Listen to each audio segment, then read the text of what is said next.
내년 서울시장 선거를 앞두고서 여권의 유력 서울시장 후보 또 주자로 꼽히는 김민석 국무총리, 잇따라서 오세훈 시장 때리기에 앞장서고 있다는 소식 저희도 전해드렸죠.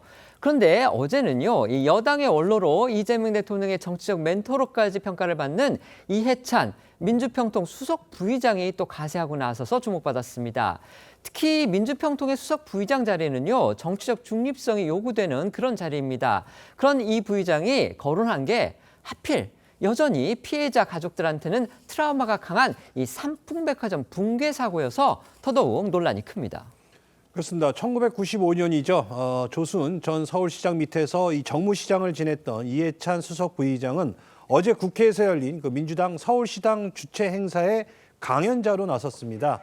이 자리에서 이 부의장은 그 조순 시장이 취임하기 전날에 이 삼풍백화점이 무너졌다고 말하면서 이 한강버스 사고 소식을 들으면서 그런 생각이 든다. 시장이 제대로 안 하면 그런 꼴이 나는 것이다. 평생 치를 장례를 그때 다 치렀다. 그만큼 시정을 끌어가는 게 중요한 일이라며 이 한강 버스 멈춤 사고를 이 삼풍백화점 붕괴 사고와 연결시켜 지적했습니다.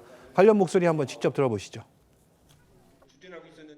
삼풍백화점이 붕괴가 됐어요. 한강 버스 아까 사고 소식을 들으면서 그런 생각이 들어요. 시장이 제대로 안 하면은 그런 꼴이 나는 거예요. 그때도 그게 6층짜리인가 하는 백화점이었는데 그 골조를 흔들었어요. 그래서 아주 전체가 무너진 겁니다.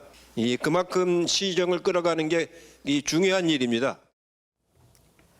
삼풍백화점 붕괴 사고는 502명이 사망을 했고요. 부상자가 937명이 발생을 하면서 이 단일 사건으로는 대한민국의 현대사에서 가장 많은 인명피해를 기록한 말 그대로 최악의 참사였습니다.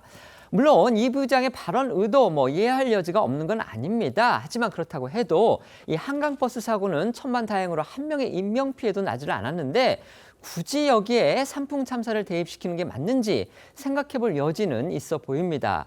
여기에 더해서 말씀드린 대로요, 민주평통은 정치적 중립성이 요구되는 자리라 이런 의견이 많습니다. 그런데 이 부의장의 어제 발언, 야당 소속 시장을 공격한 것이라서 또 다른 논란의 소지가 있다는 겁니다. 이해찬 수석 부의장은 지난달 28일 이재명 대통령에 의해서 임명이 됐습니다. 민주평통, 그러니까 민주평화통일자문회의는요, 평화통일 정책의 수립과 추진에 관해서 이 대통령에게 건의하고 자문하는 대통령 직속의 헌법기관입니다. 여야는 정권이 바뀔 때마다 이 민주평통의 정치적 중립성을 요구를 하거나 반대로 공격을 하면서 대립해 왔습니다. 당장 현 정부에서도 이 민주당 정책위의장인 한정혜 의원이 지난달 국정감사에서 민주평통은 정치적 중립이 요구되는 조직이라고 전제를 하며 지난 정권에서의 민주평통 관련 인사를 비판한 일이 있습니다. 김민석 총리의 오세훈 시장 때리기는 이제 소재를 바꿔가면서 또 연일 이어지고 있습니다.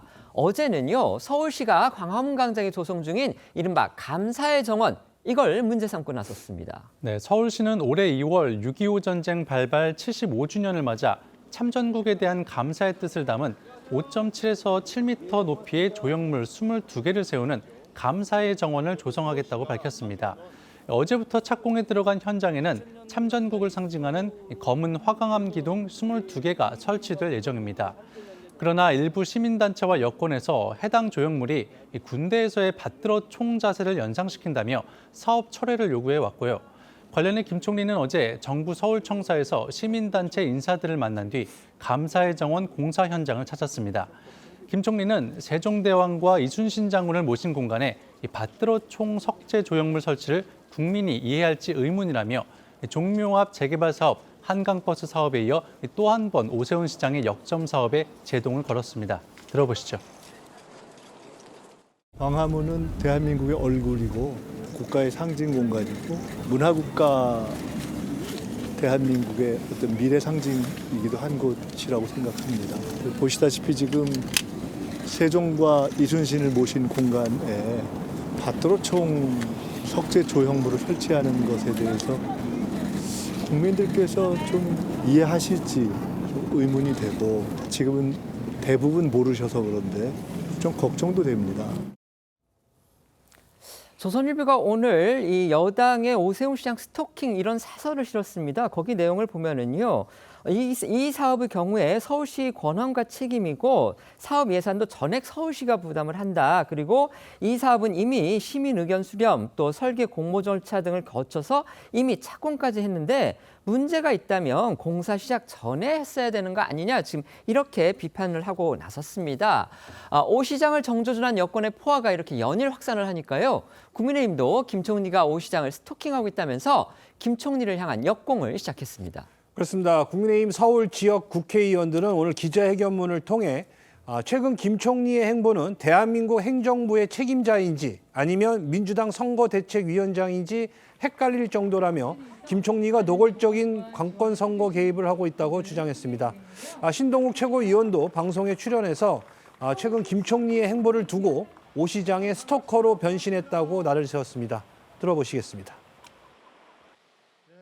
최근 김민석 총리의 행보는 민주당 선거대책위원장인지 헷갈릴 정도입니다. 오세훈 시장 흠집 내기에만 몰두를 하고 있습니다. 국민을 대신해서 질문드려 봅니다. 김민석은 국무총리입니까? 아니면 또다시 서울시장 후보입니까? 아니면 오세훈 서울시장의 스토커입니까? 총리가 왜 서울시에서 만드는 감사의 정원의 법적 문제까지 절차적 문제까지 따져보겠다고 하는 건지 굉장히 부적절합니다. 대한민국 총리로서 일을 해야지 왜 갑자기 오세훈 스토커로 변신을 했는지 모르겠습니다.